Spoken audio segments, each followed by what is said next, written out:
Hey, for all of you that were looking for me to have my devotion yesterday and today and it wasn't there, I apologize. I was traveling. I left my home at like 5 in the morning yesterday for the airport, and there just wasn't a good place or time to do a devotion. And then we started early this morning at the seminary here in Mequon, Wisconsin, north of Milwaukee, doing the assignments for the graduates of the seminary.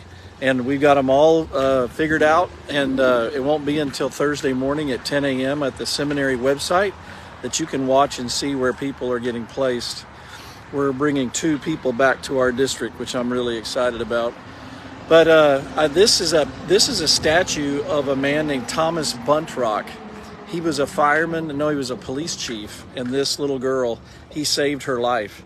The street right there is named after him, Bunt Rock Road, and it's the street that leads to the seminary. So 35 years ago, I was driving up and down this road to go to seminary myself. And so I drive by this statue every year, 2 or 3 times a year for meetings that I have at the seminary. But it's a great devotional thought. Every time I go by this statue, I think about Jesus, and let me tell you why. The reason this statue is here is that this police chief died saving this little girl.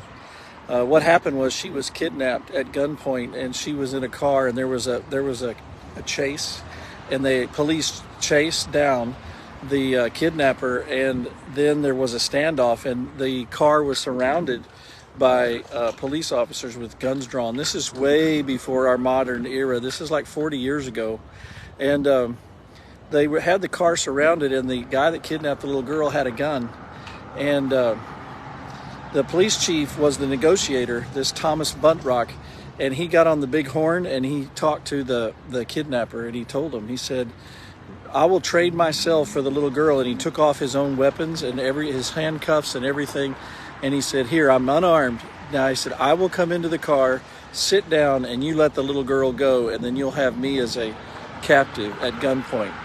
And so the man thought that'd be a good way to get away, that he would take the police chief and let go of the little girl. And the little girl ran into the other police officer's arms to safety when Chief Buntrock got in that car. Then, shortly after that, the chief thought he could wrestle the gun out of the hand of the gunman, and they started in a big wrestling match.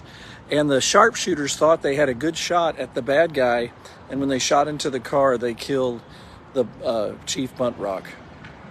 He lost his life saving this little girl. And you can imagine how grateful her family and the community was of his great act of love. Jesus said in John 15, "Greater love has no one than this, than to lay down his life for his friends." And Jesus was talking about himself first when he said that, because the next day he was laying down his life for you and me. In Romans 8, it says Romans 5 verse 8, it says, "God shows his love for us in this, that while we were still sinners, Christ died for us." So every time I ride by this statue, I think of Jesus gave up himself for us. It's a stark reminder of the great love that God became a human being. And there's monuments to Jesus all over this planet. They're not a man holding a little girl. You know what they are. They're the crosses. They're on our churches. People wear them on their necklaces. They're on the side of the road. They're everywhere. They're monuments to Jesus giving up his life for us.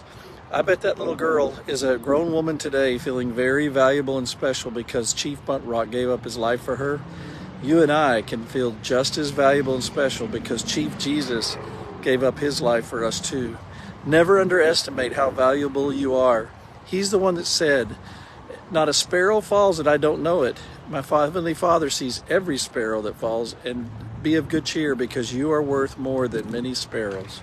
We were worth the chief of the universe, blood shed for us. Live in that joy and that peace today. And on Thursday, this is Tuesday now, so on Thursday at 10 a.m., watch Wisconsin Lutheran Seminary video, see where all our graduates are going.